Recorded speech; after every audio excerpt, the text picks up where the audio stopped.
আসসালামু আলাইকুম, সবাই ভালো আছেন? এখানে পেঁয়াজ, মরিচ, রসুন এগুলো ভাজতে দিয়ে দিয়েছি। এটা ভাজা হয়ে এসছে। এটা আমি শুকনা চিংড়ি শুটকি দিয়ে দিলাম, দিয়ে এটা ভালো করে এটার সাথে ভেজে নিব।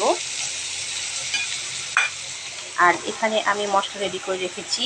হলুদের গুঁড়ো, মরিচের গুঁড়ো, কাঁচামরিচ বাটা, শুকনো মরিচের গুঁড়ো, জিরা গুঁড়ো, ধনে গুঁড়ো আর লবণ দিয়ে পেস্ট করে রেখেছি। আর এই যে কচুরলতি, এই কচুরলতি রান্না করব। আমি ভালো করে পরিষ্কার করে নিয়েছি, কেটে নিয়ে ভালো করে পরিষ্কার করে নিয়েছি।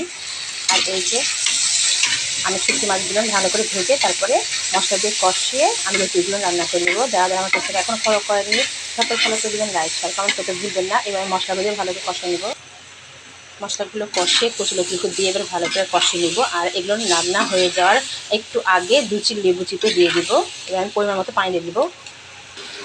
ভালো করে কষিয়ে নিলাম, এবার পানি দিয়ে দেবো। হয়ে গেল মজাদার কচুরলতি রান্না। আল্লাহ হাফেজ।